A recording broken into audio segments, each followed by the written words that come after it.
welcome back to another episode of What's Up, Prof. Hello, Walter. Hello, Martin. How are you today? I'm very well, and you? I'm okay. It's time to discuss what's happening in the world again, right? Yes.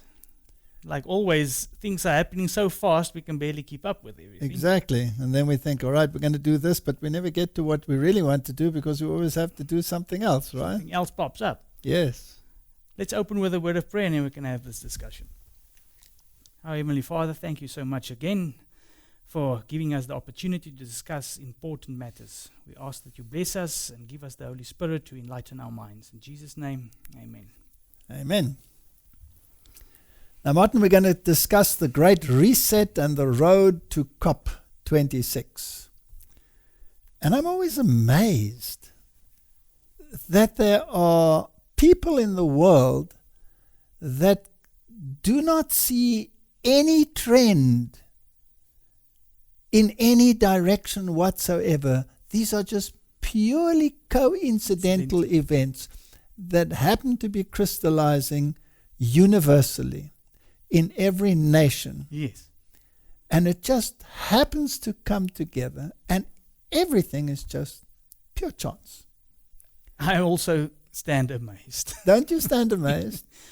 And if somebody says, but excuse me, there is a pattern here, and there must be someone that is organizing the pattern, then immediately you are branded with all kinds of names and what have you. Conspiracies. Yes. So I don't know, are people blind or what is their problem? Can you help me?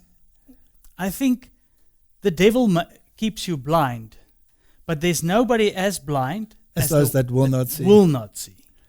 Yeah. So you can see through this if you want to. And what also is fascinating to me is that there seems to be this effort to arrange the thinking of humanity in a unidirectional way. And anything that questions or even dares to question the agenda or the road ahead is immediately ostracized by society. Yes, or censored. You have to go in this direction. It's the only one that's possible. No matter how many brilliant minds there are, no matter how many cabinet members there are, how many politicians, how many presidents or whatever, if this is the agenda and there's one man playing the tune, everybody goes along. Even if there are 500 that say that it's wrong, it doesn't change. So who is pulling the string and why are they pulling the string? It's interesting. I mean, if you just look at the title, and you these days, if you use the word "the Great Reset," media has already put you in a brand of conspiracy theorist. Yes, but they talk about it themselves all the That's time. the thing. They are allowed to talk about it, but nobody is allowed to question it. Yeah. Or COP26. It is on the agenda. Everybody is hyped up and organizing the biggest names amongst humanity. And that's where the crux lies. Yes. Who's taking part of this? And how do they get everybody to participate and sing the tune? Whether it is somebody from the media, whether it is someone from the entertainment world, whether it's someone from the political world, whether it's someone from the religious world, it doesn't matter. They all have the same instrument and they play the same tune. Correct. Now, this to me is absolutely astounding. And then we have this beautiful book. And everybody is on a bandwagon. Now, I read a book. I will not even mention the name. It is a terribly long book. And it has all of these details in them. But when it comes to the God of the Bible, there is so much animosity and so much hatred that comes through that you are astounded that these people have so much knowledge and they put everything into such perspectives, but when it comes to the Bible, they have absolutely zero understanding of the typology. They only see what has happened, and God gets the blame for everything. Mm-hmm. But in actual fact, God is the one that says, why are you in this mess? I'm not going to take you out of the mess, because you have to learn some lessons as to what sin actually produces and causes. So I'm going to play this game within the parameters that you are living in. And then when the time is up, then I will get rid of that system. Yeah. So here is God is love. And here is reality at the moment. And the two seem so far removed. And the one is called a hope and a future. And the other one is called a present reality. Now, unfortunately, we are living in a present reality. So let's talk about the present reality so that we can eventually come to the hope. Correct. Let's do that. And that's important.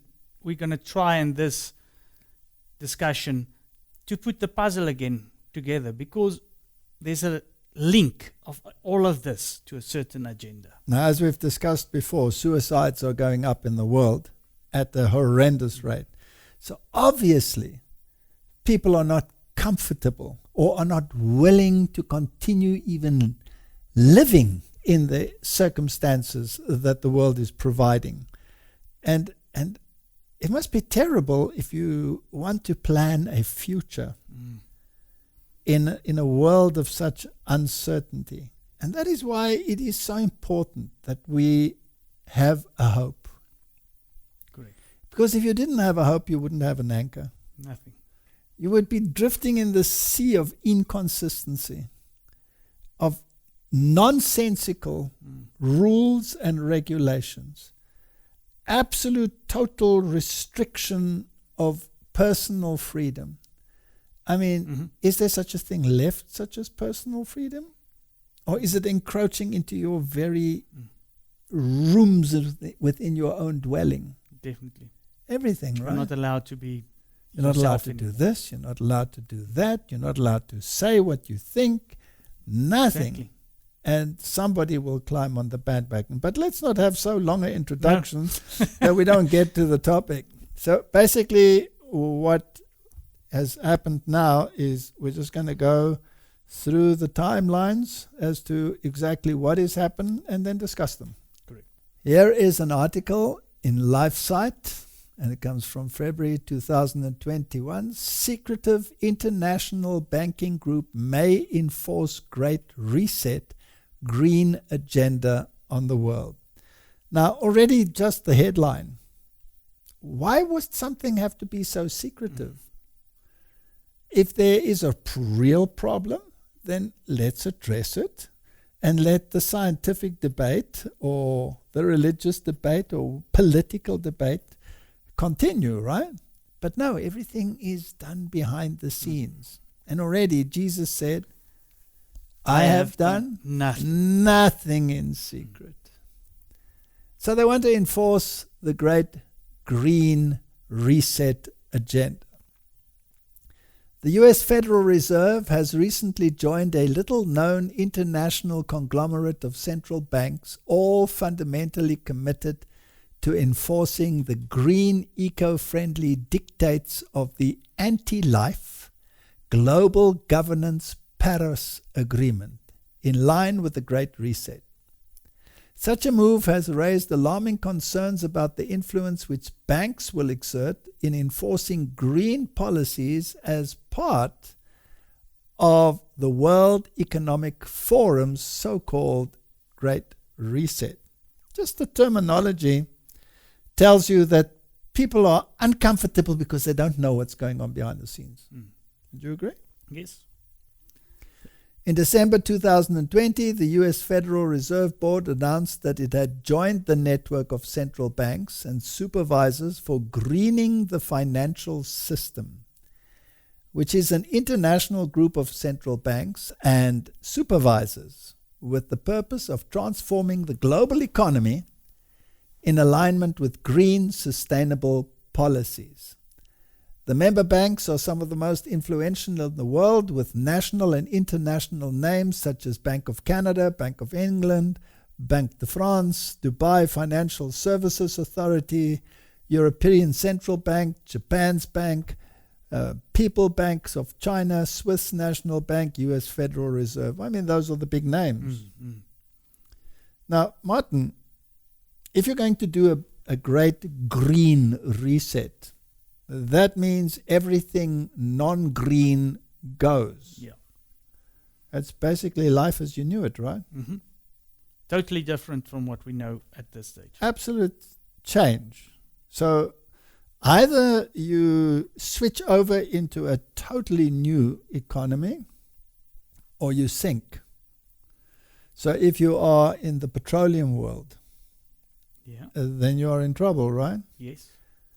If you are in the alternative energy industry, you might have a way forward. Yes. But how much of the world economy is just going to crash? It's interesting with this cold winter that we had in a warming world that Germany had to revert back to oil in order to heat the houses and keep everything going, because the alternative energy didn't work. I mean, we discussed that last time. And just another interesting thing is, for any skeptics, look at the names of these banks that sit around the table with the World Economic Forum and discuss these things. So the World Economic Forum is a voice to be reckoned with.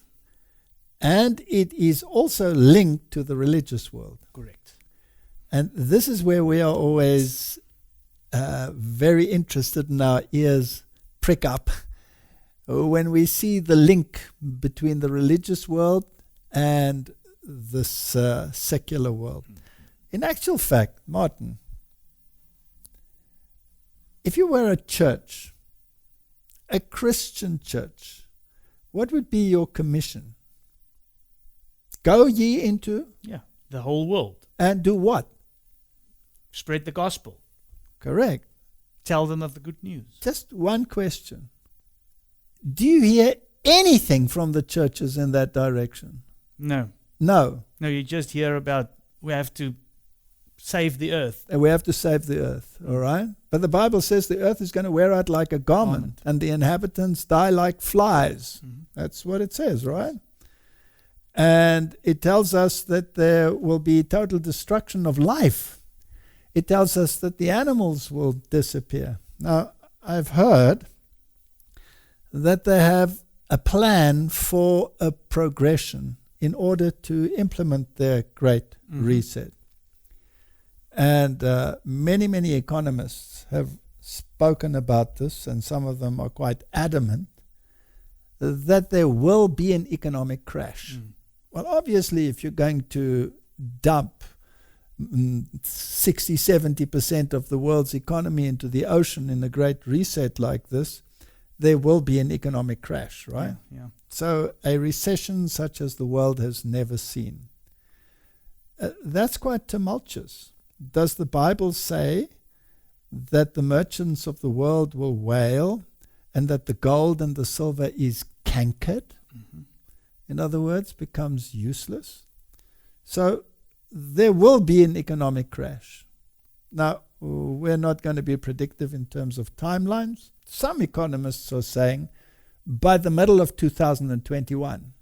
Some are saying, well, at the latest November, December 2021. But that's actually irrelevant. The point is, it's going to come. I mean, I'm sure if I remember correctly, we showed some of this. They've been talking about this for quite some time. Absolutely. Because the yield curve has inverted already long, I think almost 2 years ago. Correct. So, and that is an indication of a recession looming. And then we looked at graphs. We looked at, for example, well, any aspect. If you look at flu seasons, for example, the graphs have a peak and a decline, a peak and a valley, a peak and a valley. And if you make your decisions in the valley, then that is the worst case scenario. Then if you make your peak, your decision making criteria, then that's also a worst case scenario. So either this way or that way, you can always preach calamity is coming.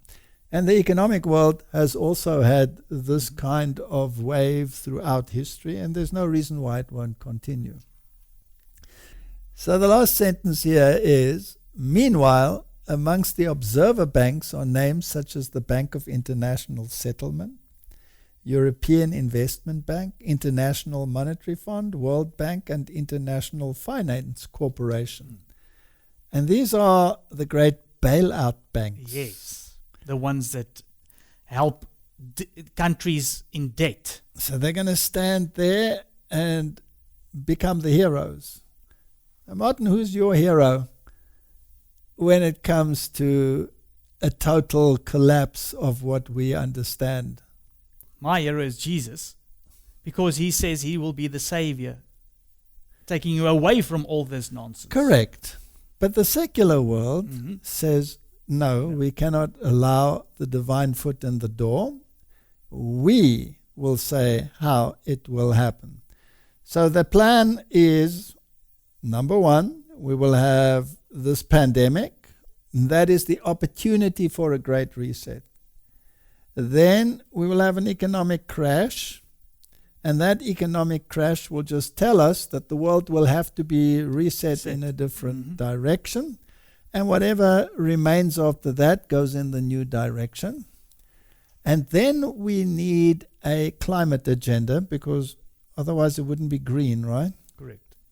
So then we'll go into a climate agenda with the climate lockdowns and the climate issues that have to be resolved, supposedly, because their models show that this is so, even though there are models that show the contrary, which are ignored. And then they are actually talking about a biodiversity crash. So explain that to us. All right, what is the biodiversity crash? A biodiversity crash is when all of a sudden species that have existed for millennia will start disappearing. And this will be used to say that there needs to be this drastic realignment and reset, because the planet is now in such a state that even the animals are suffering. And as a consequence, we need to give nature more space. We have to move people into specific locations, which are the cities of the future, that will be prepared for this kind of thing. And there will have to be a huge infrastructure change. And a lot of money will have to go into infrastructure so that we can make these changes to give nature space. We have to green nature again. Yes. So there where humanity was, humanity will have to go. They will have to be herded into spaces that are prepared for this calamity. And the biodiversity crash will be used to make sure that these things happen. Now, Martin, does the Bible say anything about a decline in biodiversity? Yes. Yes, the book of Revelation. Famines. And by the way, before you get the plagues, you have the decline in the environment, and a third and a third and a third of all the animals died, and a third of this and a third of that and a third of that, right in the book of Revelation. And then in the plagues, how much dies? All. Is that a biodiversity crash? That's a nightmare, yeah. A biodiversity nightmare. All right. So if you were, let's speculate, if you were a student of Scripture, even in a contrary way, let's say you were the devil, would you know that there's a biodiversity crash coming? Yes. You would know, right? Mm-hmm. Because even the devils believe and tremble, says the Bible. Yes. But that doesn't mean they have faith, right? No. Okay, so they believe, but they don't have faith. So he knows there's a biodiversity crash coming. Can he use this information to tell humanity, look what's going to happen, and it's as a consequence of this, that, and the other, and therefore we must do this, that, and the other? Exactly. Is it possible? Yes, I think that's exactly how I was going to point out. And just for interest's sake, I have in my life, as you know, made quite a study of this Luciferian world. Mm-hmm. And before I became a Christian, I was actually quite steeped in that kind of world.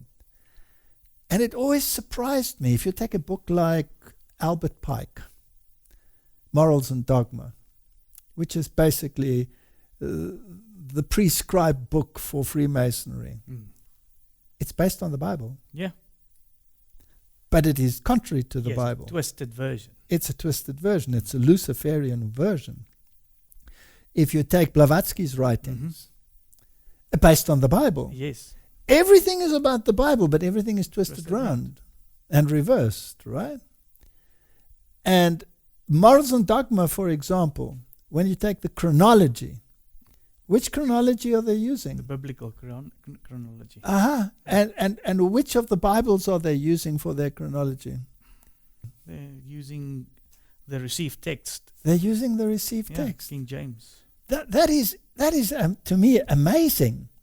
So their dates, anno mundi, since creation, are absolutely in line with what the Bible has to say. And these people are contrary to God. In fact, they despise everything that is God and make God evil and evil good. And the Bible says, woe to those that do that, right? So he's a student of Scripture because he knows where the world is going. And let's not get too deeply into this, or else we won't be able to finish what we have to decide here. But basically, all the major banks are saying, we're going to have a great reset. If you're going to have a great reset, then you must have a great economic realignment. Yes. Which means millions of people will be affected. Now, Martin, for our skeptical friends out there in all the various societies, including the religious world, do you think there is a planned agenda so that everybody gets onto the same page? I am sure it is. You're sure it is? Especially when you look, well, it's easy to find out. It's easy to find out. Well, let's look at this little video over here. And they use a specific term, and that is, Martin? Build back better. Build back better. Which is a great reset. Of course. Terminology. What does it mean to build back? If you build back, it means that something that is gone has to be put in place. So if you want to build back, then something must have been removed that has to be built back. Yeah, you have to, and then improve. Yes. And you have to do it better. Mm-hmm. So the very terminology build back better tells you that the old is going to be eradicated and the new is going to be built, and it's going to cost a fortune. Exactly. But the little man in the street will have to go and sit behind his little bars, being surveyed by his little computer environment to make sure that he stays within the parameters permitted. And I can see these people maneuvering themselves into positions to try and overcome what has already been predicted will happen. They will not succeed. No. So let's have a look. Build back better. To build back better or whatever. And build back better. To build back better. Build back from this global pandemic. Build back better. Build back better. Building back better. To build back better. Build it back better. And build it back better. Build back better. To build back Build Back Better. It's about building this country back better. Build back better. Building back better. Build back better. Some would say to build back better. We would say to really have a great reset. I don't know, did they all copy each other, Martin, or do they have a common instructor? It sounds like a common instructor. And just to sum it up. And the chief behind the scenes here just says, well, this is what it means. It means a great reset. Correct. And how many economic casualties will there be when you remove what there was before? Lots. Unbelievable, right? Okay. The world economy, as you know it, will be gone. All right. And the next question I then have, who's going to build back better? The ones that lost everything now or someone else? Someone else. Yes. Someone else is going to build back better. And does that someone else have your personal interests at heart? No.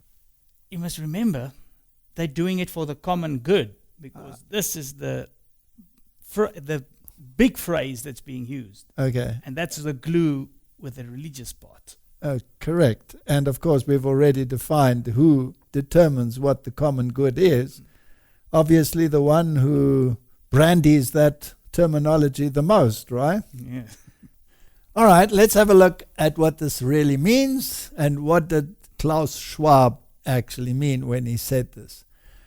Reset will lead to the fusion of our physical, digital, and biological identity.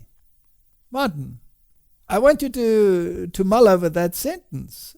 It will lead to the fusion of our physical, digital, and biological identity. Would you like your biological identity to be reset and fused with a digital component? It sounds like you're becoming a robot. So the founder of the World Economic Forum, Klaus Schwab, recently said that the fourth industrial revolution, as part of the Great Reset, will lead to a fusion of our physical, digital, and biological identity. This transhumanist approach of the elites has always been dismissed by the public as a conspiracy theory. In his book, Shaping the Future of the Fourth Industrial Revolution, he writes that implantable microchips could be used, for example, to read people's thoughts. Now, I think God made thoughts secret for a purpose. Yes, right? Definitely. I think many people in the world would feel extremely uncomfortable if they could read the next man's thoughts. Yeah. Don't you think so? Exactly. Especially if you're in a high-powered meeting where the stakes are high and everybody is clamoring for the top position. Yeah. That could be fun. Or let's take it on a personal level. If everybody knew what the next one was thinking about his neighbor, and the reality didn't conform to the smile on the face, yes. that could be a problem, right? So what God has made secret should be well left alone. What's between you and God? They want out in the open. Correct. They want it out in the open. Well, the Catholic Church has always said we need a confessional. So whatever you do, just tell me about it. But we know that secret sins should be confessed to God alone. Yeah. It's got nothing to do with anyone else. Even that part is a little bit skewed in the modern translations that says you have to confess your sins to your brother. Yes, correct. Yeah. Your faults. There's a big difference between faults and your sin. That's what the actual... The word is false. So even crossing a national border could one day require a detailed brain scan to assess a person's safety risk.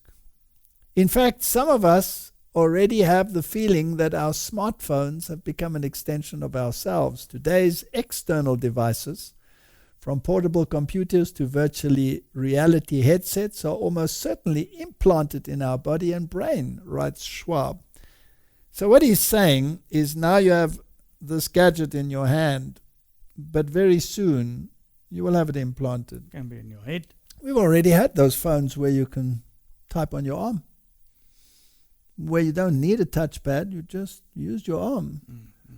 So this is amazing. And this is so contrary to the Word of God. Now, God can read the mind, but he deemed it fit to take this capacity away.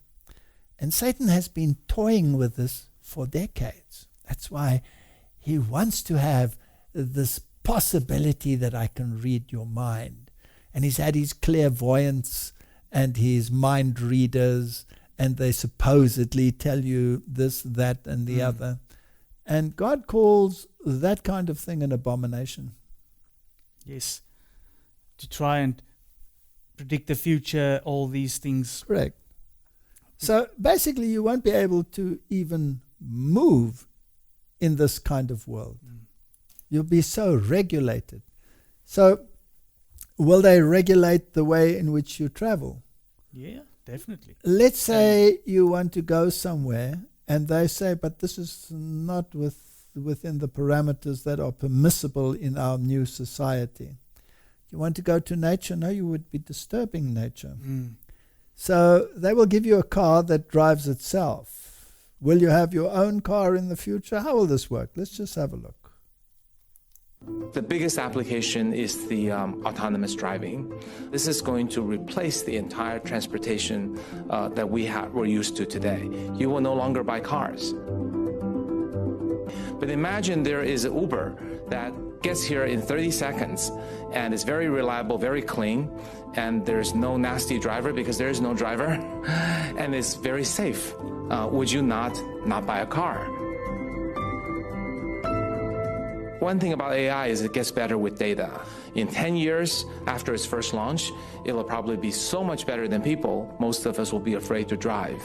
You know why? Because autonomous vehicles will start talking to each other. They will miss each other by 1 centimeter. And we as humans will become our worst enemies because we're going to be the threat to our lives. The machines are going to be safe. And pretty soon after that, humans will be disallowed from driving. Having downloaded an app, you swipe into the store. Cameras and sensors monitor your choices with no barcode scanning. You just fill your bag and walk out. This is all about high-tech surveillance technology. But even so, I still feel a bit like a shoplifter. We've all heard about the impact of no-frills supermarkets in the UK. But what about this? No tills. Some privacy campaigners express concerns about the technology, but to many in this industry, it's just the next logical step. In 1948, Co-op brought the UK its first self-service supermarket. Nowadays, grocers, including Sainsbury's and Tesco, have shopping apps so customers sidestep tills.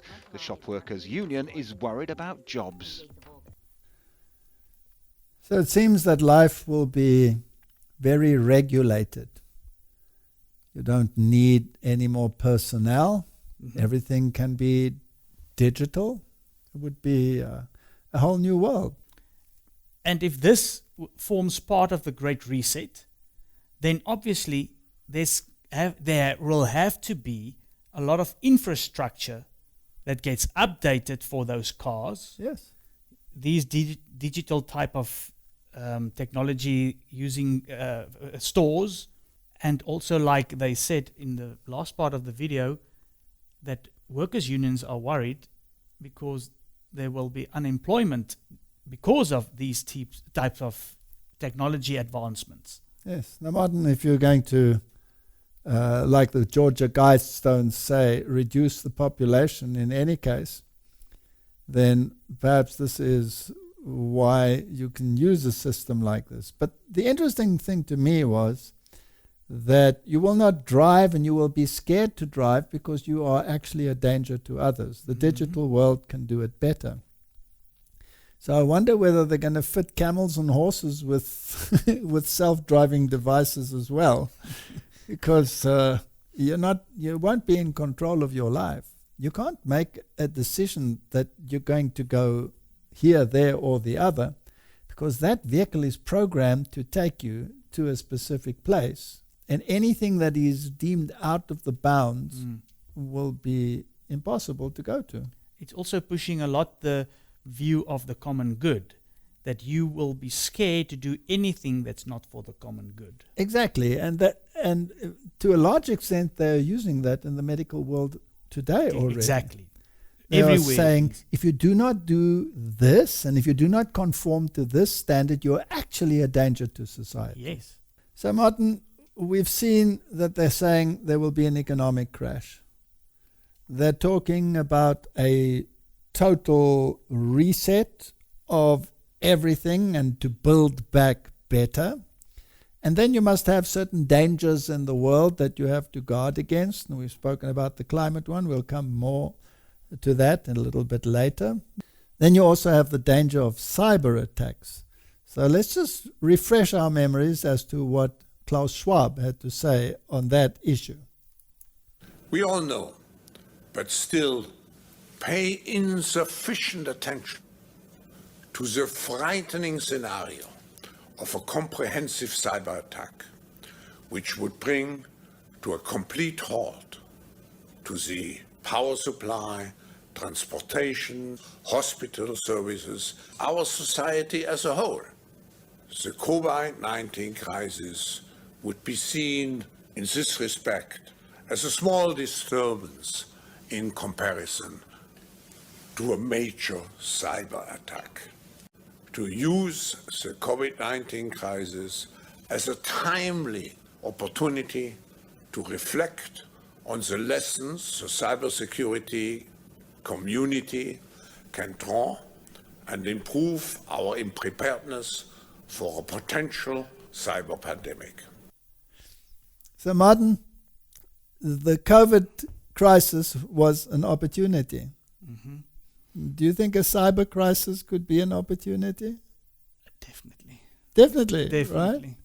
And then you could show that the old technology is subject to this terrible possibility.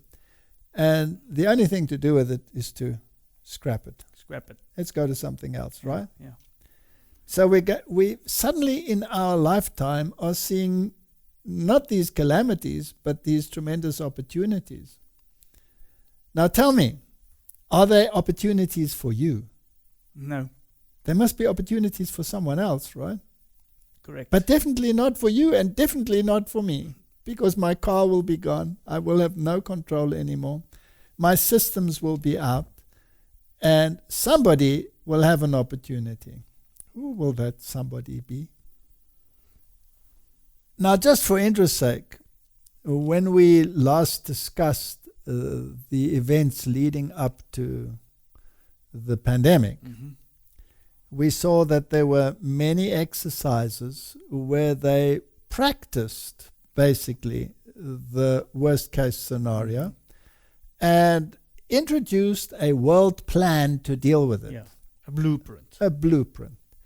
And the world has been basically following the script, right? Correct. So are there any such planned exercises to deal with this great cyber attack that will be coming? And the answer, of course, is yes. So here, the World Economic Forum is planning one of these exercises, and they call it a cyber polygon. This project is part of the World Economic Forum's Center for Cybersecurity platform. So what is a cyber polygon? Cyber polygon is a unique cybersecurity event that combines the world's largest technical training exercise for corporate teams and an online conference featuring senior officials from international organizations and leading corporations. The 2021 technical exercise builds and tests the skills needed to protect our industries, centering on a targeted supply chain attack. The event will be held online on July the 9th of 2021, right? Correct. So here is an exercise which will create a blueprint for a possible future event. And it is attended, or the players are from all big the corporations. Yes. So they are not the ones that will be destroyed by such an attack. Everybody else will, and to them it will be an opportunity. Correct. An opportunity to change things. And they've already discussed this whole thing at the Davos meeting earlier this year. Correct. So this is taking place at a very high level. Mm-hmm. So Martin, at that Davos agenda, basically, they discussed some of these issues. Mm-hmm. Let's look at what they discussed. This comes from the World Economic Forum YouTube channel, and this is what it was about. The COVID-19 pandemic has shaken our economies and societies to the core and shown us how vulnerable we are to biological threats. In the digital world, similar risks are being overlooked right now. A cyber attack with COVID-like characteristics would spread faster and further than any biological virus. Its reproductive rate would be around 10 times greater than what we've experienced with the coronavirus. To give you an idea, one of the fastest worms in history, the 2003 Slammer sapphire worm, doubled in size approximately every 8.5 seconds, infecting over 75,000 devices in 10 minutes and almost 11 million devices in 24 hours. Fortunately, at least until now, cyber attacks have not impacted our health the way pandemics have, but the economic damages, and therefore the impact they have had on our daily lives, have been equal and sometimes even greater. You see, the only way to stop the exponential propagation of a COVID-like cyber threat is to fully disconnect the millions of vulnerable devices from one another and from the internet. All of this in a matter of days. A single day without the internet would cost our economies more than $50 billion, and that's before considering the economic and societal damages should these devices be linked to essential services such as transport or healthcare. As the digital realm increasingly merges with our physical world, the ripple effects of cyber attacks on our safety just keep on expanding at a faster pace than what we're preparing for. COVID-19 was known as an anticipated risk. So is the digital equivalent. Let's be better prepared for that one. The time is now.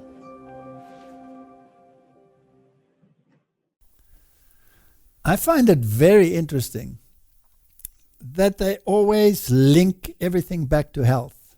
Mm-hmm. Right? Yeah. And as they're saying, here is a possible future event. Now, I just have a question. If they are already practicing this and saying that the world has to be prepared for this and what will be knocked out as a consequence of this, is this perhaps a means to bring about an economic crash? We're speculating, but if you go back and you look at the track record, it's not very good. It shows that every time they've been doing these type of things, it becomes a reality. So we're not saying anything, we're just asking some questions. And the questions, I think, are based on what we've seen happening in reality, right? Mm-hmm. So it's not I think, an unreasonable question. No, I don't think it's that far-fetched to think this way. Especially if you know that there is an agenda. Definitely. Although many and they're telling you, they're saying to you that COVID-19 was an opportunity to know how to handle this when it comes. So this might be the next opportunity, right? Now, let's link it together.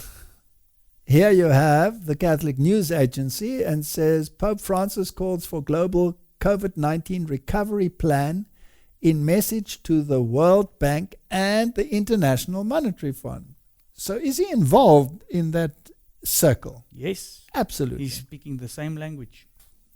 So Pope Francis appealed for a global coronavirus recovery plan in a message to participants in the spring meeting of the World Bank and International Monetary Fund, the IMF. The Pope's message was entrusted to Cardinal Peter Turkson, prefect of the Vatican Dicastery for Promoting Integral Human Development, to be presented during the April 5 to 11 meetings of the international financial institutions. Do you find it interesting, Martin, that the cardinals are there at the international monetary meetings? The financial meetings. Uh-huh. So the Pope repeated his call for the cancellation of the debts of the poor countries battling COVID-19, which he first made in his Easter Urbi et Orbi address in 2020. So that is a great reset, settling all debts. He argued that true development could only be achieved through the pursuit of universal common good. So he's playing that same instrument with the same tune. That tune is being played.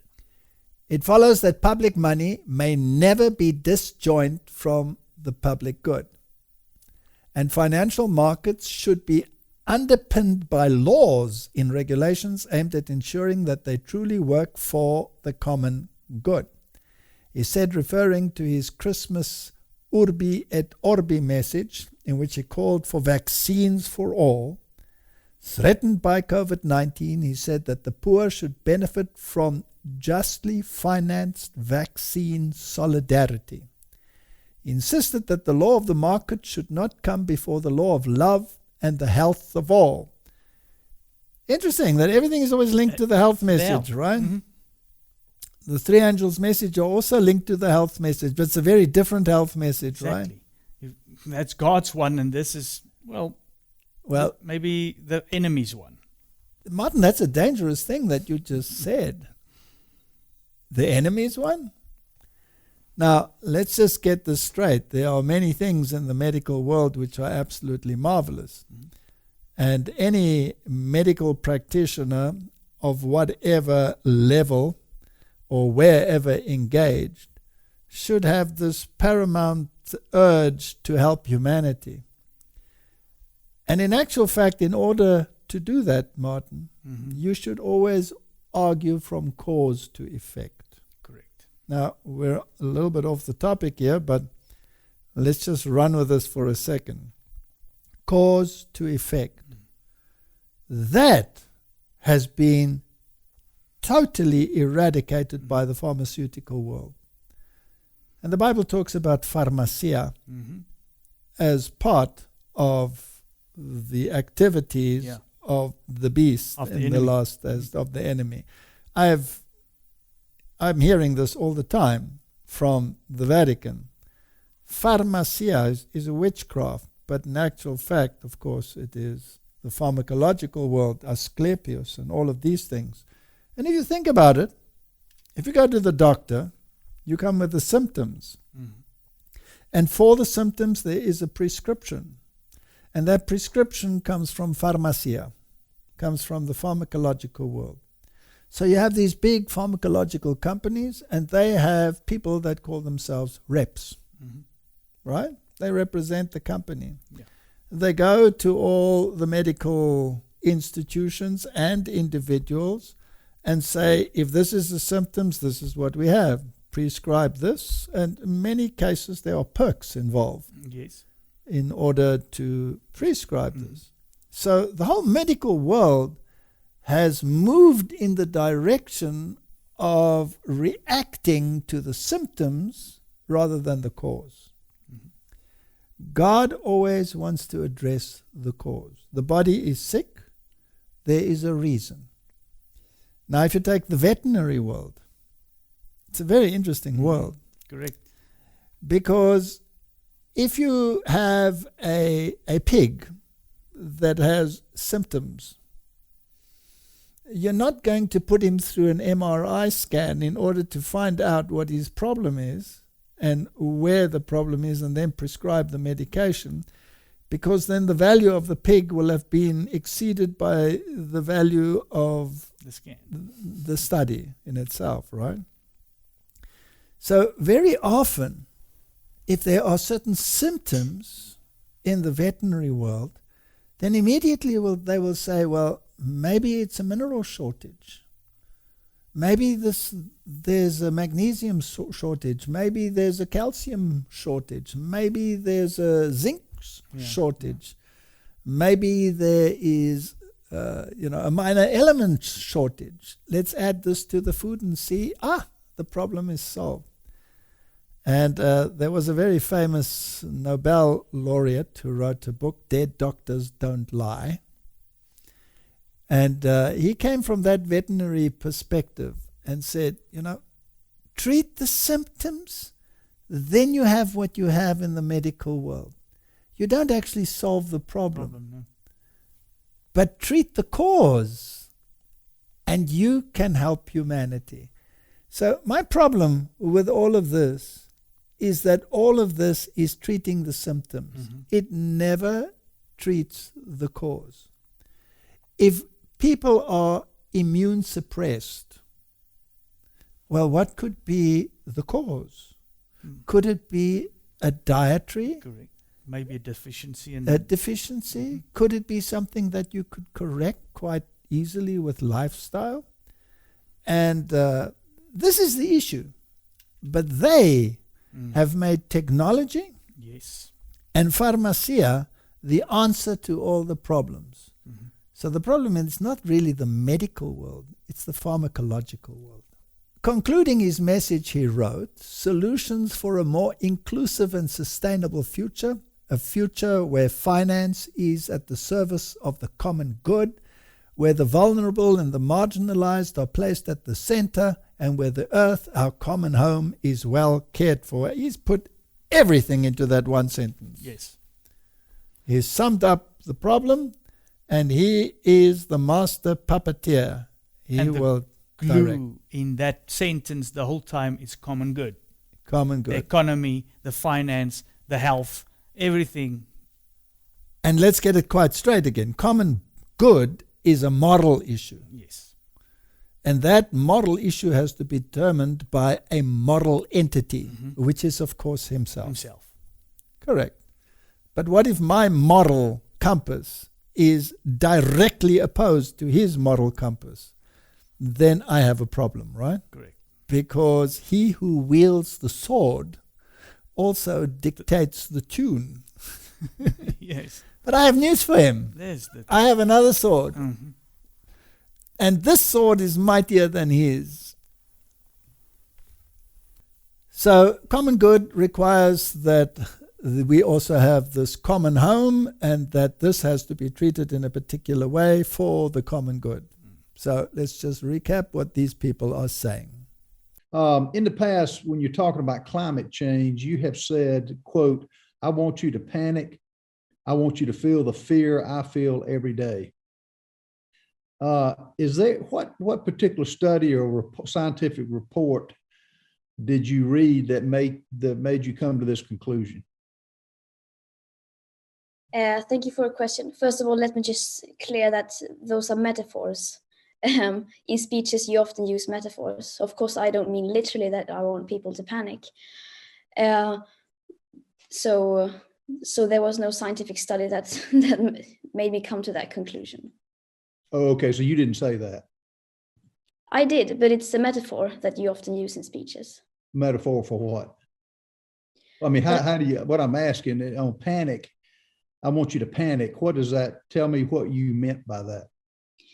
By that, I mean that I want people to step out of their comfort zones.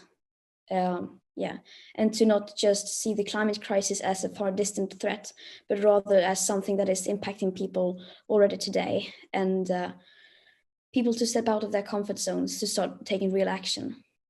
Let's have a listen to this. She's the new kid on the block. Poor old Greta's gone. She's history. She's ancient news. She's been, there's a new one, Zie Bastida. She's the new 19-year-old who's taken them all by storm. Have a listen. The climate crisis is the result of those perpetuating and upholding the harmful systems of colonialism, oppression, capitalism, and market-oriented greenwash solutions. We demand that you stop fossil fuel investments and subsidies. We demand that you stop any new fossil fuel infrastructure and existing fossil fuel extraction, including pipelines. We demand comprehensive, non-Eurocentric and intersectional climate education, including literacy on climate justice, environmental racism, ancestral and indigenous wisdom, on historical movements, disability justice, green careers, and sustainable living. James, this is Pol Pot. This is terrifying. This isn't even funny anymore. This is being backed in by the United States Secretary of State, Anthony Blinken. Yes. Now, this is being touted by Joe Biden. The Green New Deal also, importantly, recognizes the systemic cause of climate change. Because while climate change is a planetary crisis, it is not caused by an environmental or random it does not have a random or environmental genesis. The climate crisis is a crisis born of injustice, and it is a crisis born of the pursuit of profit at any and all human and ecological cost. That's right. Which means that we must recognize in legislation that the trampling of indigenous rights is a cause of climate change. The trampling of racial justice is a cause of climate change. Modern morality has been linked to climate change. And it's amazing that it is papal morality that has been linked to climate change. And of course, I've already opined at one stage that the we demand what happened to the yeah, you say? Is something that we should be allergic to. Yeah, you asked what happened to the good old we request. Yes, what happened to the good old we request? Or let's look at this in a logical light. So this is bringing in a lot of emotion, bringing in a lot of division, creating elite groups and other groups, and actually fermenting hatred amongst humanitarian groups. Yes. And there's another problem. This is what's being put out there in the media right now. Correct. So if you speak out against this, you become the enemy. You are automatically the enemy. Now, I have a question for you. Is sin bound by national boundaries? No. Are you sure? Is sin bound by racial boundaries? No, definitely not. Everybody sins. Okay. Is sin bound by economic boundaries? No. Sin is an international phenomenon, right? And sin is in every race, tribe, creed. So the Catholic Church has categorized sin. The Bible doesn't, but the Roman Catholic Church has categorized it into venial sins and mortal sins. And the Pope has already said that those who go against the climate agenda are actually committing mortal sins. Yeah. So you have greater sins and you have lesser sins. Sin is sin. The wages of sin is death. Not the wages of mortal sin. Because according to Catholic theology, the wages of mortal sin is death, but the wages of venial sins is purgatory. So you can burn it off. Yes, still go. Don't worry about it. Yeah. You know, we don't have to be too concerned about that sort of thing. But this is driving a wedge between people. And the Bible says, in the final analysis, ethnos will be against ethnos, kingdom against kingdoms. So we will have nations fighting nations. Let's say one nation doesn't want to come on board with the climate change. Whoa. No. Trouble. Yes. And ethnos. What if you could pin ethnically everything that is wrong to an ethnic group? Right? Yes, to a color. Then you could have great turmoil. Exactly. The Bible says, by one blood, he created all. All. So we are actually all one. This is a way of bringing about the divide that the Bible says will be taking place at the end of time. Matthew 24. And this is a very dangerous game. It is. This is a very dangerous game because it foments hatred between specific groups. And then there are those that are in the right echelon with the right mindset according to them, and those that aren't.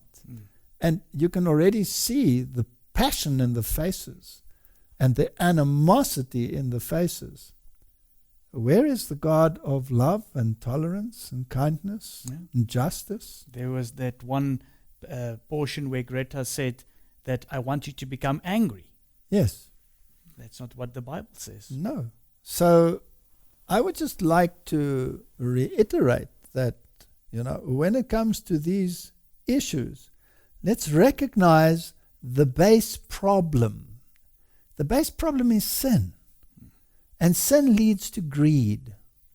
And greed leads to whatever it is that you see in the environment.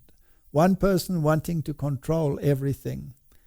And that is a product of sin. It's not a product of race or creed or national identity.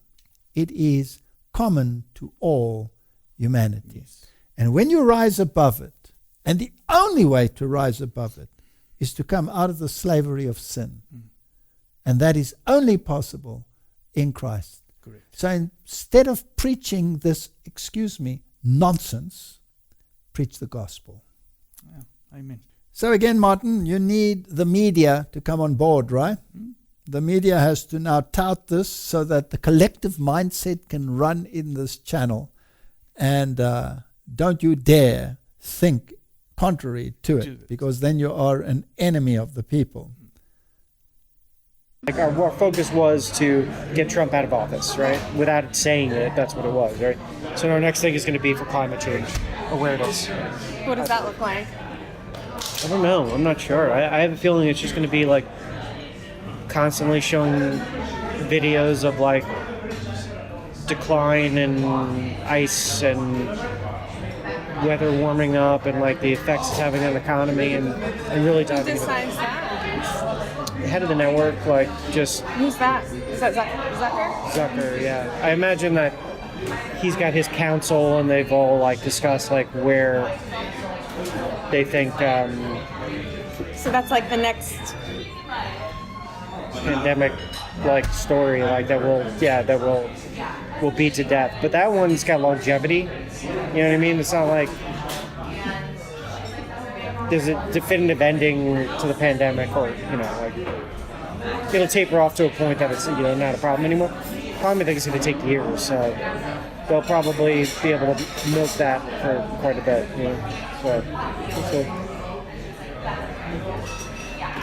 So climate change overload. Be prepared. It's coming. Mother Earth is angry. She's telling us, whether she's telling us with hurricanes on the Gulf Coast, fires in the West, whatever it is, that the climate crisis is real and has an impact. There is something so fundamental that also cannot be denied, and that is climate change. Climate change. And those who do not believe it do so at their own peril. It's an ominous warning that we have to act on climate. Scientists have been warning for years that climate change could create extreme fire conditions such as this in California alone. This past August was the warmest ever. I worry that people are not fully understanding the connection between the changing climate, climate change, human contribution to it, and what we're seeing happen in California. The debate is over around climate change. Just come to the state of California. Martin? Did Job experience climate change? Yes. I think Noah as well. Noah had to make a climate change, that's for sure. But basically what we're trying to say is there's an agenda.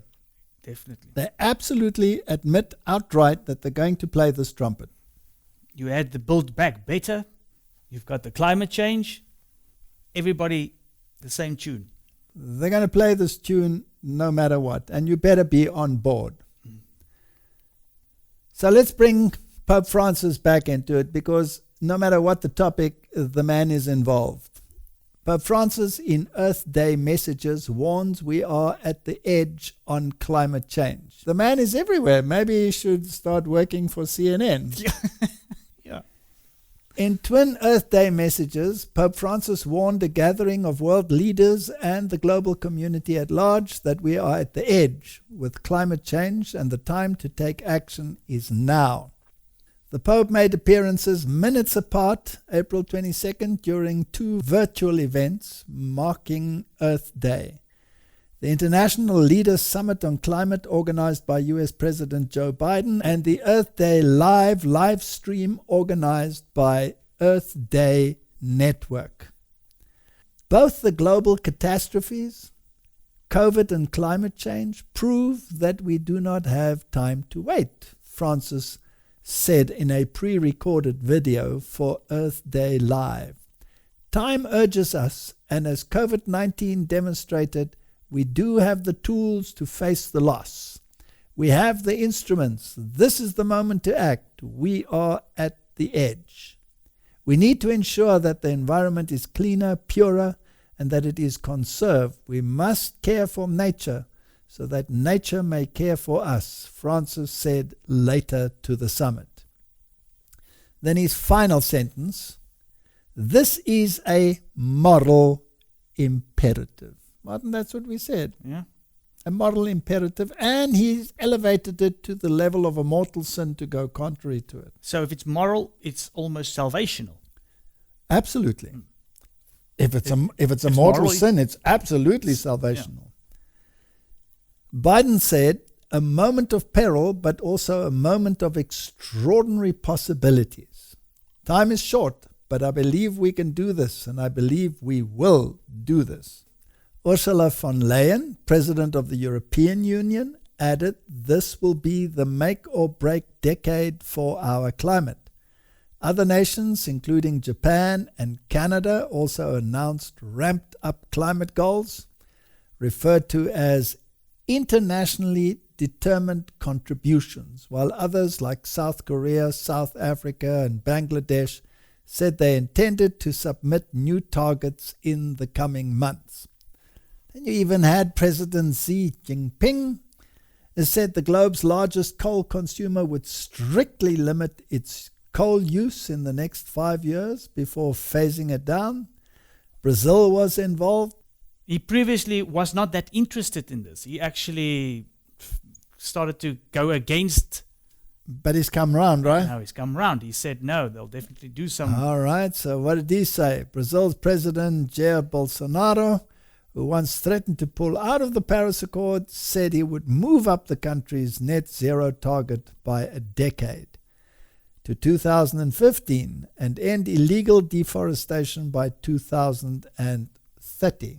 Earlier this month, Catholic organizations pressured the Brazilian government to stop deforestation in the Amazon. Now, Martin, listen to the sentence again. And to end illegal deforestation by 2030. If it's illegal, why not end it now? Yeah. Huh? Why do you have to wait another decade in order to stop illegal deforestation? So this whole thing is very interesting to me. So all of the top players, the countries are involved. Yeah. And they're all going to play this tune. This was the meeting organized by Joe Biden. Correct. So now we've looked in the past at the models, and we see that all of this actually is based on a model that isn't reflected in reality at all. Correct. And what's also interesting for me is the power that the Catholic organizations have in the say that they have. Yes. So what is the agenda of the papacy? That is the ultimate question. Correct. So let's just look at the agenda again. I know that we have spoken about these things many, many times, but this is just a recap of where we are in the stream of time. Correct. And this agenda is going to be carried forward whether we like it or not. Yeah. And basically, the Bible is saying that these events would take place on earth, and they are just giving their side of the story. But in actual fact, there's another power behind the scenes. Mm-hmm. Pope Francis, like St. Francis of Assisi, talks about the universal fraternity of humanity. And this not simply because we are interconnected and related one to another, but it's also because we all come together as one species to praise God for the great work of creation. So the church claims that humans are responsible for looking after nature. This comes from Genesis, when at creation God charged Adam to till and to keep. This imperative for care also extends to the teaching about resting on the Sabbath day, which is for human beings also to preserve creation.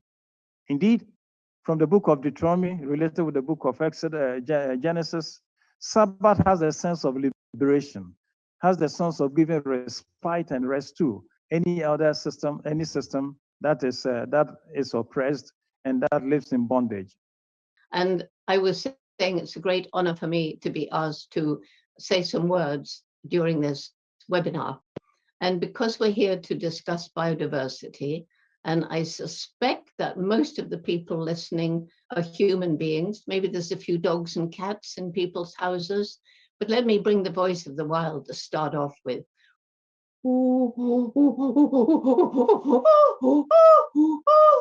That's in chimpanzee. Hello, this is me, Jane.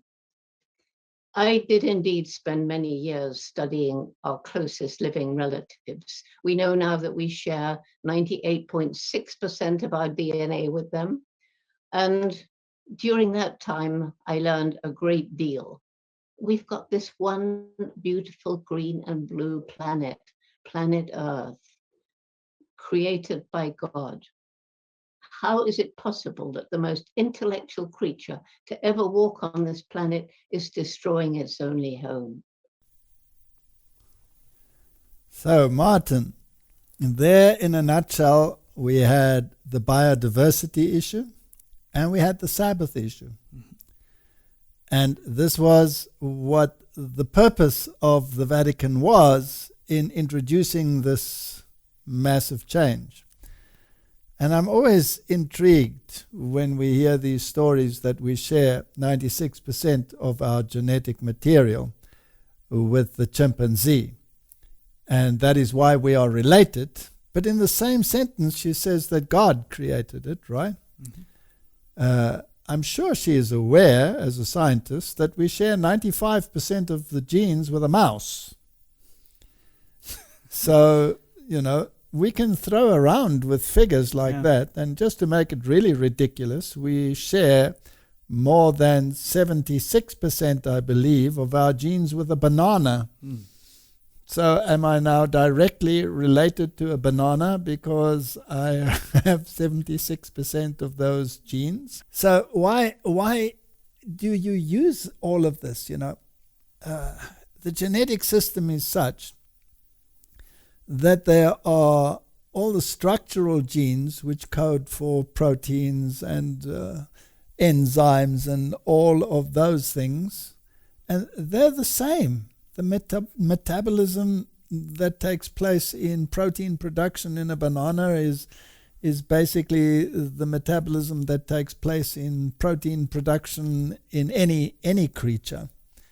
So to tout these figures to make the point that we are related and from an evolutionary background is totally counterproductive. Mm. In fact, the genes that we should be watching are the controlling genes. I always compare it to a piano. There is one set of keys, but how many tunes can you play? Yeah. So the way in which you select them and the order in which you select them determines the tune. Mm. So the fact that the blueprint is very similar, but the way in which the tune is played is totally dissimilar, doesn't mean that we are genetically related. God just used the blueprint to create everything that lives. But the biodiversity issue is very important. And as I said, that'll be the next mega crisis that's not on the radar yet. So we have, just to recap, we had the pandemic, Then we'll have an economic crisis, maybe brought about by a cyber crisis. Mm-hmm. Then we'll have a climate crisis. Then we will have a biodiversity crisis. And it will be linked on and say, this is the cause. And it's linked to creation. Yes. And creation is linked to the Sabbath. And this is where we're going, right? Cardinal Turkson just mentioned that. That's what the Cardinal said. So isn't it amazing that the Bible talks about the mark of the beast? Mm-hmm. And let's just get it quite straight right here. There are many voices that want to define the mark of the beast. And we've answered this in many, many cases before. But the mark of the beast is very specific. Mm-hmm.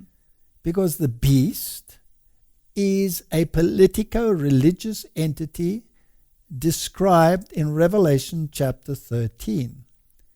And its criteria are identical to those of the little horn that is described in Daniel chapter 7.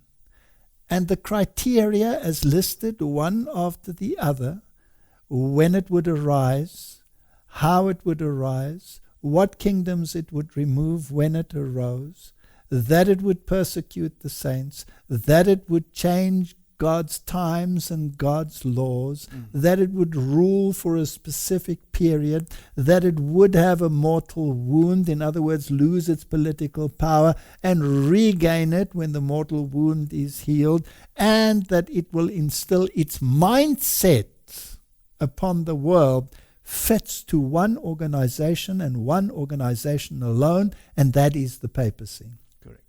And the reformers recognized it. And they said the little horn power in Daniel is a description of the papal power, and they called that power Antichrist. And all the reformers were of the same opinion. And the beast of Revelation chapter 13 is a description of the papal power, and all the reformers accepted that. And Wesley made no bounds about it. Look at Wesley's description. He says it is the papal power. And we, concurring with all of those points, agree that it is the papal power. And this power, the papal power, has a mark. Mm-hmm. And only that power can define what its mark is. And it has stated categorically that the mark of its ecclesiastical power and the proof of the fact that they have this ecclesiastical power, that it is above the Bible, is that they moved the solemnity from the seventh-day Sabbath to the first day of the week, which is Sunday. And this is proof of the fact that they stand above the Bible. That is an arrogance that is incomprehensible. It's an affront to God. It's an attack on the authority of God. Mm-hmm. Because God said, I change not. Correct. And Jesus said, do not think that I've come to abolish the law. Mm-hmm. So here is a definition of what the mark is. And at the Council of Laodicea, they entrenched their ideology. Perhaps we must do a whole what's up on that. We will. They entrenched that ideology in their legislation ex cathedra, Yes. which means they cannot change it without affecting their infallibility. So the mark of the beast is not any day. The mark of the beast is their defined Sunday observance, contrary and forbidding the observance of the seventh-day Sabbath, which they call the Jewish Sabbath, although it originates in Eden. So the mark of the beast is what they are heading for. And the climate change agenda is going to give them the tool in order to do it. Let's be quite blatant about it. Now, we've dealt with this many times, but just to refresh the ideas, let's go to the horse's mouth and let them tell us again how they perceive these things and what their agenda is, right? The reason I think it's important that we do this is to show, we've just shown that the papacy is part and parcel with this whole Great Reset. Every single decision. And they've got a great influence on how this will be playing out. You know, Martin, I would like to, at the risk of being conspiratorial, say it's not only an influence, it is a directive power. Mm-hmm. It is a directive power through its Knights of Malta and Jesuitical organizations. They are involved at every single level, whether it is religious, political, economical, no matter what. Right. They are actually in control of the money purse. So let's have a look what America, the official Jesuit magazine in the United States, has to say about this issue. Pope Francis has just released his new encyclical on the environment, Laudato Si. First, the big contribution of Laudato Si is an overview of the environmental crisis from a religious point of view. Until now, the dialogue about the environment was framed mainly with political, scientific, and economic language. Now, the language of faith decisively enters the discussion. Fourth, against those who argue that a papal encyclical on the environment has no real authority, Pope Francis explicitly states that Laudato Si is now added to the body of the Church's social teaching.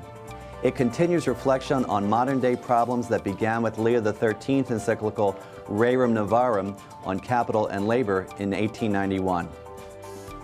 Fifth, discussions about ecology can be grounded in the Bible and church tradition.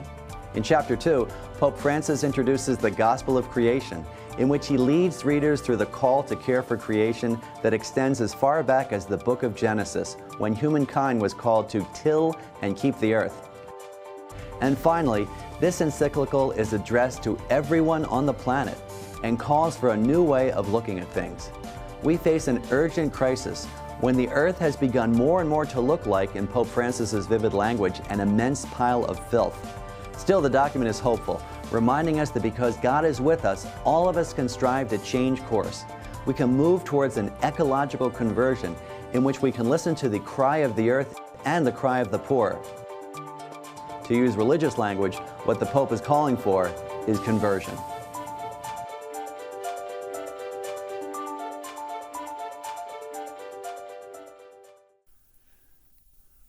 Now, Martin, this obviously links the whole scenario to the religious world, right? Yes. And the Pope is calling for conversion. Mm-hmm. But don't we have a new definition of conversion here? Correct. Conversion to what? To the common good. Aha. Conversion to the common good and the climate agenda. Yes. But to me, the Bible, when it talks about conversion, is totally different, right? Doesn't it mean turning away from sin? Yes, 180-degree turnaround in your life. And what is the definition of sin? We just did that. Yeah. And do you think that there is a reason why we did what sin is? I think that it's very important that we understand what sin is, because this power has totally redefined sin according to their common good agenda. So that is the real crux behind the matter. Correct. It is enforcing a mindset that gives honor to the first beast. Yes. And the first beast has already made it quite plain that it has the authority to dictate this morality. And the proof of the fact that they have the power to dictate morality is that they authorized the change from the Sabbath to the Sunday, which is a mark of their ecclesiastical power. And therefore, by acknowledging it, you are acknowledging them. Yes. Now, years ago, I gave lectures on Rerum Novarum and the economic plan of the Roman Catholic Church. And we discussed it in one of the WhatsApp where we spoke about the book Ecclesiastical Megalomania. Yes. And what rerum novarum really means. It is basically the communist socialist agenda in a form of fascism. Yes. Which is the preferred state that the Vatican prescribes. So if we go to Rerum Novarum, the encyclical of Pope Leo the 13th on capital and labor, we'll just read this little portion here. It is this above all which is the reason, arid motive of Sunday rest. A rest sanctioned by God's great law of the ancient covenant. Remember thou keep holy the Sabbath day, and taught to the world by his own mysterious rest after the creation of man. He rested on the seventh day from all his work which he had done. So here you have this misnomer that Sunday rest is equated to the Sabbath. But of course it is not. Yeah. It is a law, according to the Roman Catholic Church, based solely on the authority of the Church. Correct. In fact, the Roman Catholic Church has publicly stated that you can read the Bible from Genesis to Revelation and you will find not one verse advocating the keeping of Sunday. It is a law based on Catholic authority alone. Yes. And this is what that one thing, like you've mentioned over and over, is what gives them their authority. Correct. If you adhere to this, you acknowledge that they are the authoritative figure. Correct. And when the Reformation, finally at the Council of Trent, was confronting the Roman Catholic system and saying that the authority should be based on Scripture, sola scriptura, the Archbishop of Reggio got up in that council and said, you Protestants say that you believe in sola scriptura, then why don't you follow the Bible? Why do you keep Sunday, which is a law of the Catholic Church, and ignore the authority of your Scripture? So you are just rebels. Mm-hmm. And you have to get back into line. Yeah.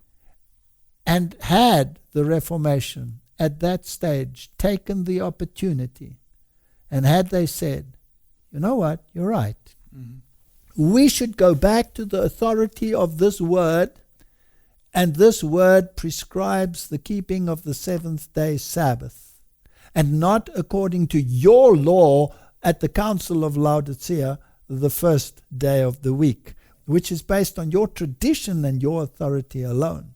So you are saying that the Bible should be regarded and studied in the light of your tradition. Mm-hmm. They should have said no. Correct. Your tradition should come into harmony with the Scripture, because in vain you worship me, teaching for doctrine the commandments of men. So here, they make no bones about it, that Sunday rest is part of their labor and capital. Yes. And agenda. This started with Pope Leo. And like we saw in the video just now, Laudato Si is based on a lot that was said. And the Jesuits themselves said that it was basically a rehash Yes. of Rerum Novarum, adding the capital and labor issue, in other words, the economy, to the morality. Correct. And that's where we're heading. Yes. That's the agenda. So if we go to the encyclical Laudato Si, which we've dealt with many, many times, let's just make sure that we get the same message. We'll only read the highlighted portion. Along these same lines, rest on the seventh day is meant not only for human beings, but also so that your ox and your donkey may have rest. The biblical tradition clearly shows that this renewal entails recovering and respecting the rhythms inscribed in nature by the hand of the Creator. We see this, for example, in the law of the Sabbath. On the seventh day, God rested from all his work. He commanded Israel to set aside each seventh day as a day of rest, a Sabbath. And then he blows it, right? Exactly. By continuing, on Sunday, our participation in the Eucharist has special importance. Sunday, like the Jewish Sabbath, is meant to be a day which heals our relationship with God, with ourselves, with others, and with the world. Sunday is the day of the resurrection, the first day of the new creation, whose first fruits are the Lord's risen humanity, the pledge of the final transfiguration of all created reality.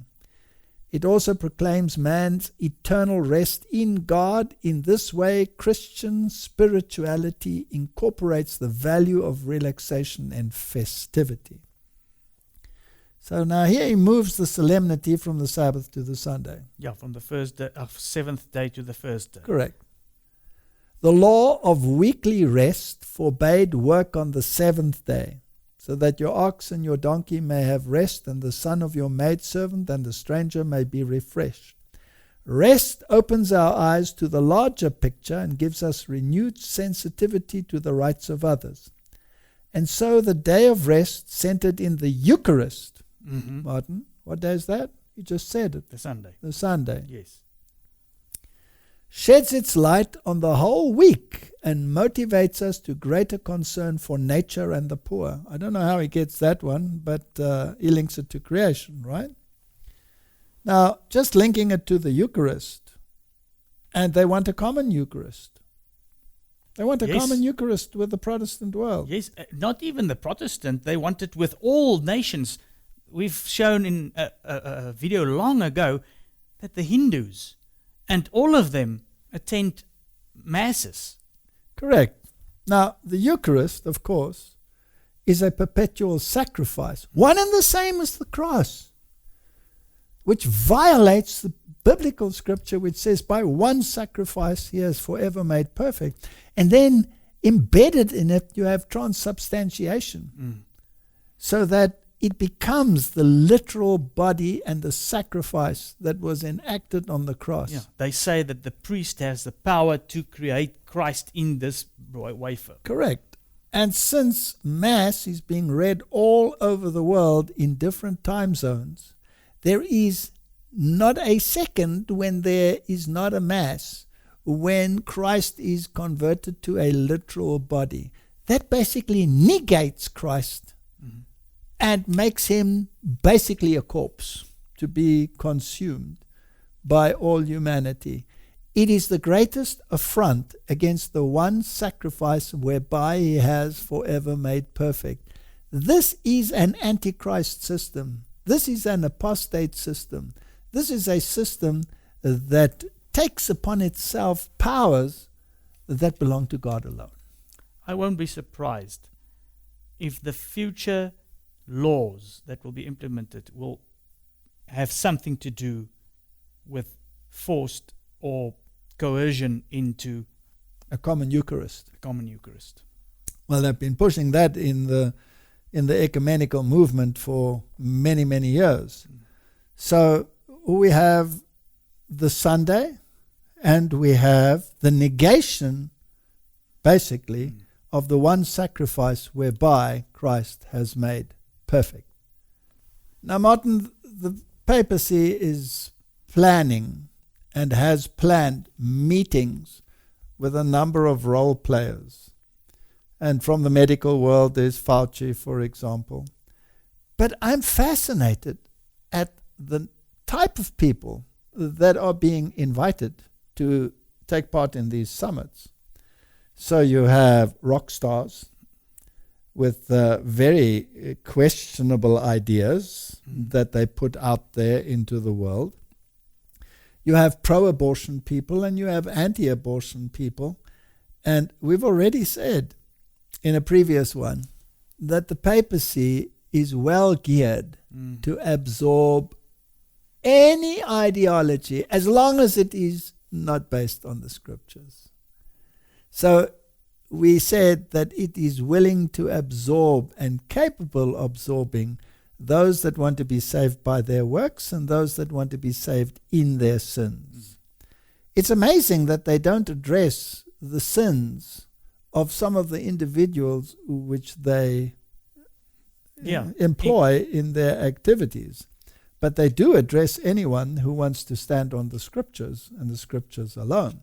So let's just look at this for completeness and then we'll wrap it up. The Vatican Pontifical Council for Culture and the Cura Foundation are organizing their 5th International Conference from May 6th to 8th.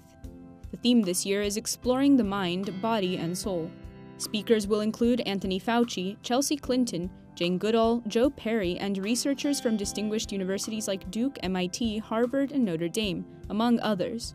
The conference will conclude with a message from Pope Francis. The event is usually held at the Vatican. In 2018, participants attended an audience with Pope Francis. This year, the 3-day event will be held online because of the pandemic.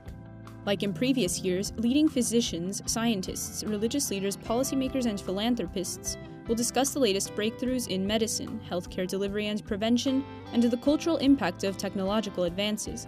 They will also discuss how to make quality healthcare available and affordable.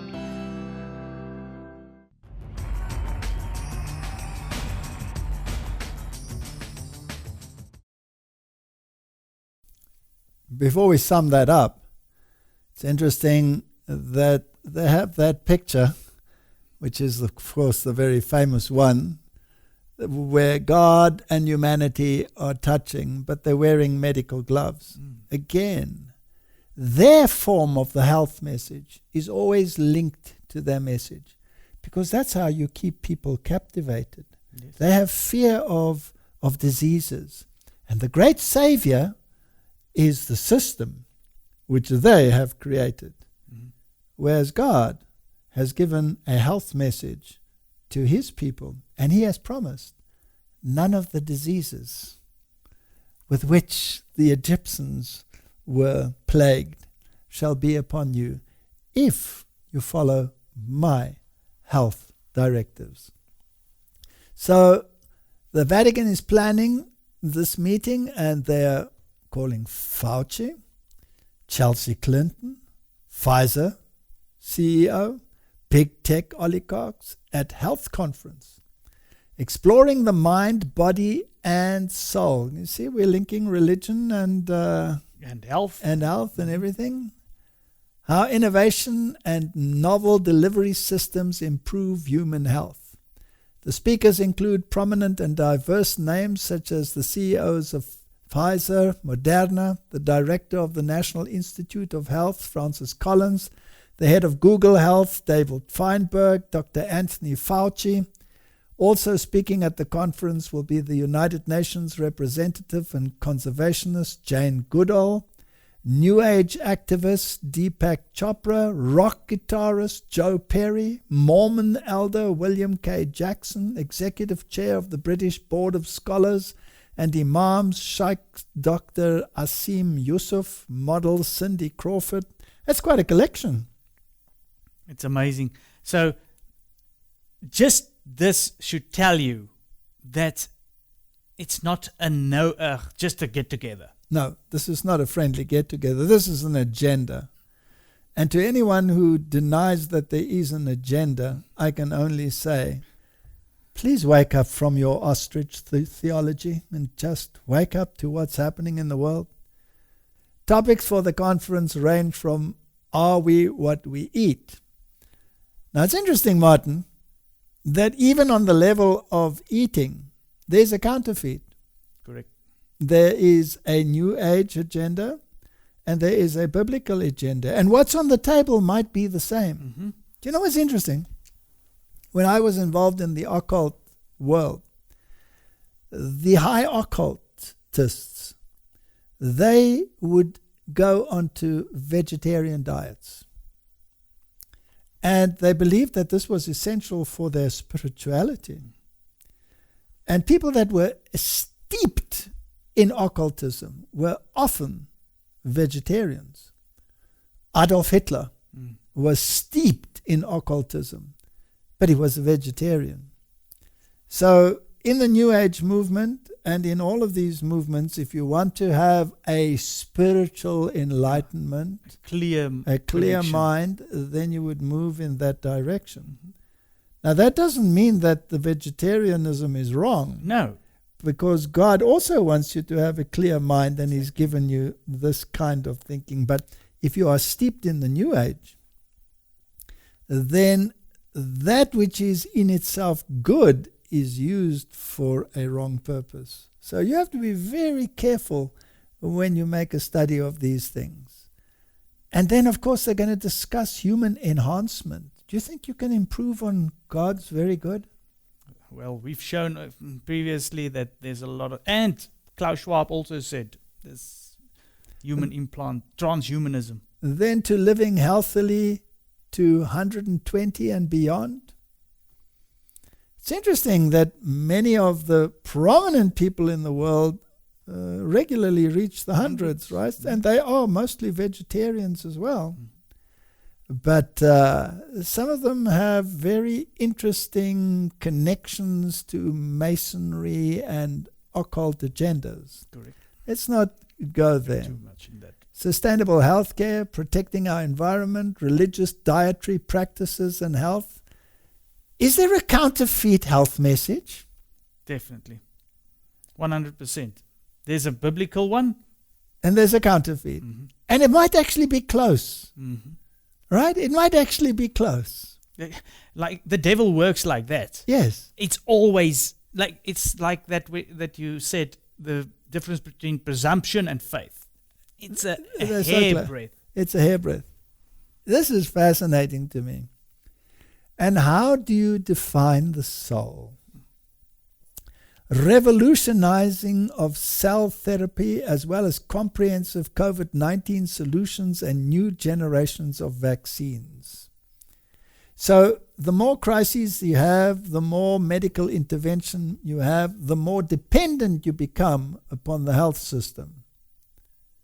I think it is time to practice the health message in God's way. Yes. And in God's way, there is a component, which is prayer. You have to be in contact with God so that the true God can work through the system and your obedience to health in order to bring about the changes. Because only God has life within Himself, and God has implanted the life factors into your system. And when He breathed into you the breath of life, then man became a living soul, not receive a living soul. So Pope Francis will close the event by giving the participants a private virtual audience. So normally the one who closes the event and sums it all up is the one who has the final say. Yep. That's what you say, right? Biden promises once-in-a-generation investment during pitch for $2 trillion infrastructure and climate plan. Now, Martin, if you're going to build new, build back better, then you have to take away what there was and build back better. So here we have an infrastructure plan. It's interesting to me that Trump wanted to upgrade all the facilities, but they want to build back better. And there's quite a price tag. President Joe Biden unveiled a roughly $2 trillion jobs proposal focused on infrastructure and the climate crisis in a speech in Pittsburgh on Wednesday, stressing his support of labor unions and his hope the investment would lift the middle class. It's a once-in-a-generation investment in America, unlike anything we've seen or done since we built the interstate highway system and the space rates decades ago. It's the largest American jobs investment since World War II. It'll create millions of jobs, good-paying jobs. It'll grow the economy, make us more competitive around the world, promote our national security interests, and put us in a position to win the global competition with China in the upcoming years, Biden said. He says it will grow the economy, but there will probably be have to be some casualties along the way. Absolutely. So Harris is to lead the Biden task force promoting unions and labor organizing. President Joe Biden will sign an executive order on Monday that will create a task force to promote labor organizing, the White House said, at a time when just over 6% of U.S. private sector workers belong to unions. So basically what they want to do is unionize the world. Correct. Now, Martin, where did the unions originate? In Roman Catholicism. In the Vatican. In fact, I didn't put that article in, but there's an article where they boast and say that unions are still Catholic. They're linked to the Roman Catholic Church. So can you see that finger in every pie? Every pie.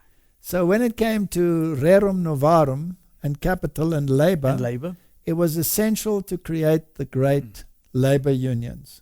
And the labor unions will be one of the means to bring about a time of trouble such as never was, because they will enforce the moral agenda of Rome. And what did we see linked to moral now? The climate change. And what the has Sunday. Laudato Si got in it? Sunday. The Rerum Novarum also had Sunday. So all of this is coming together. So the president and the vice president believe that the decline of union membership is contributing to serious societal and economic problems in our country, the White House said in a fact sheet.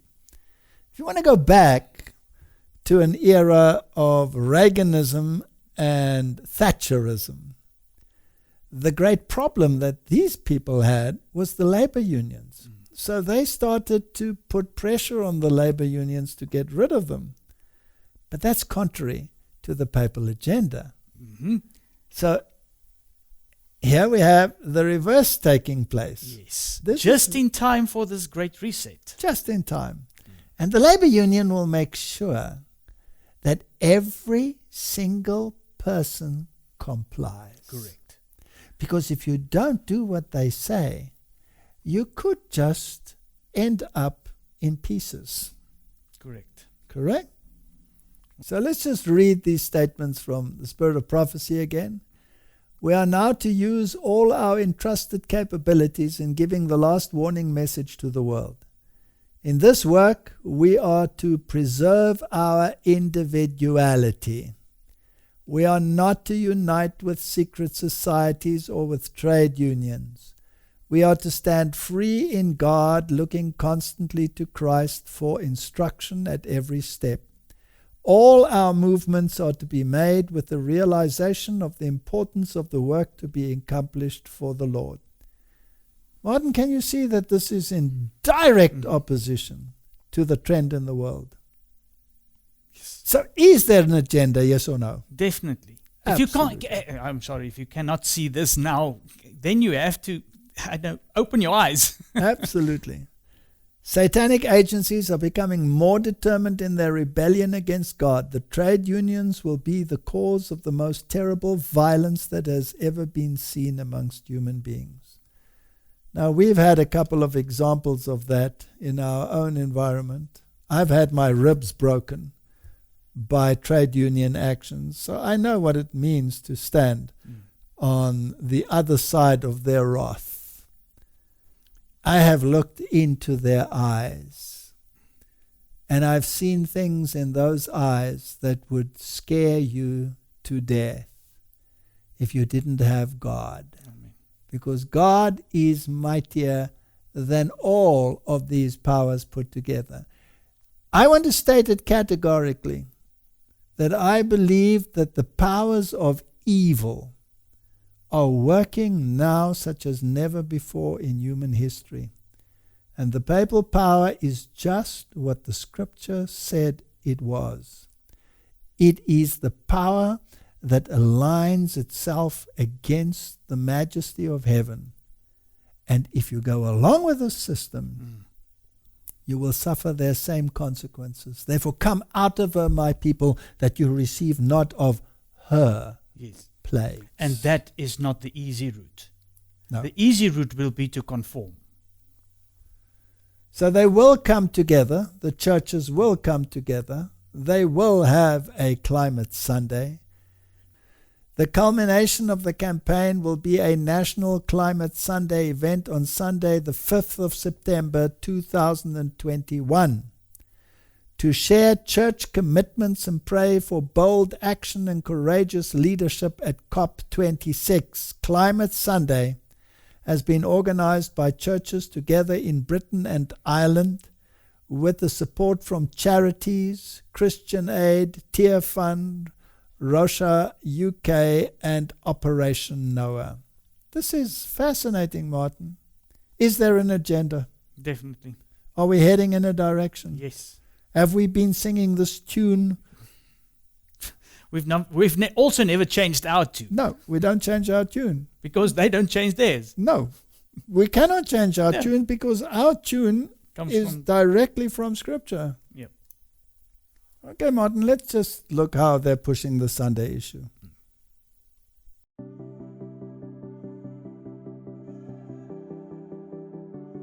As Christians, we believe that the earth is the Lord's and everything in it. We are confident that God calls us to be part of restoring all of creation to full life. That's why this year, as the UK prepares to host the United Nations Climate Summit COP26, churches across the UK are getting ready to take action through Climate Sunday. Climate Sunday is an initiative of the UK Church's Environmental Issues Network. We're calling on churches all across the country to get involved in taking action for climate justice. So, what does it involve? We're inviting churches to begin prayer and worship. Our call into climate action begins with our faith. Hold a climate service and together as a church family, begin to explore why action for the climate is part of our discipleship. We're also inviting you to commit to long-term action for creation. In this crucial year for our climate, we as churches can play our part in the journey of our whole society towards climate positive living. Discern the next step for your church to take together. Finally, we're inviting you to speak up. The church can bring a distinctive voice to the call for climate justice, rooted in our faith in a just and generous God. Join with others in calling for our leaders to be courageous at COP26 and to take ambitious action for creation. This is a year for our church to live out our mission, to love our neighbour, and to seek justice for all creation. How will you get involved?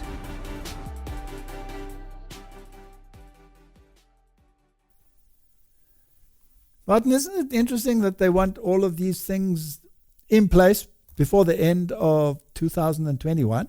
Correct. They're aiming for COP26. Exactly. The road to COP26. EU bishops call for nations to protect work-free Sunday. I mean, the headlines are everywhere. Yeah. We don't have to read it, or it's just a fact. One. But I also find it very interesting that this debate is in the echelons of political power as well. So here we have an interesting discussion in the House where Schumer is taking the position that why can't we do things on Sunday? And somebody answers him and gets it wrong. But nevertheless, it's interesting. Let's listen to this. Where Republicans recently passed a bill to eliminate early voting on Sunday, a day when many church-going African Americans participate in voter drives known as Souls to the Polls. What an astonishing coincidence. Outlaw voting on a day when African American churches sponsor Get Out the Vote efforts. I'd like one of the Republican members on this committee to give us a plain sense justification for that restriction. I cannot speak for Georgia, but I can speak for Mississippi on why we would never do that on a Sunday or hold an election on a Sunday. You know, this is our currency. This is a dollar bill. This says the United States of America, in God we trust. Etched in stone in the U.S. Senate chamber is in God we trust. When you swore in all of these witnesses, the last thing you said to them in your instructions was, "So help you God." In God's word in Exodus 20:18, it says, "Remember the Sabbath and keep it holy." So that is my response to Senator Schumer. Martin, she's got the day wrong. She's confused the Sunday with the seventh day. But I find it interesting that she was so prepared for an apparently impromptu question, because she had the note ready, she had the verse ready, she had everything ready. Sometimes I wonder if these things are scripted. Yeah, it's always interesting to watch these things. Huh? Yes, it's interesting. Especially if you take all of what we've just done into consideration. And I mean, these videos go out into the world. So is this implanting an idea? Well, there's a lot of people that actually feel the same way that she's just mentioned. Exactly. So is this thesis, antithesis? Is this Hegelian dialectic? Or is it pure coincidence? You know, everything in this world, some say, is pure coincidence. All right, let's wrap this up, Martin. Matthew 5:18, "For verily I say unto you, till heaven and earth pass, one jot or one tittle shall in no wise pass from the law, till all be fulfilled." And in Hebrews 13 verse 8 we read, "Jesus Christ the same yesterday and today and forever." Malachi 3 verse 6, "For I am the Lord, I change not." Martin, did God change the Sabbath day? No. Did he change the law? No. Did he change his mind? No. Because he cannot change. So is it evident that the papacy is claiming authority above God by changing the day? Definitely. And stating so publicly. And reprimanding Protestants Yes. by using this power openly. And getting the whole world, financial, you name it, we've just shown it, on board. And we're heading in a direction. So our question, where's this going, COP26?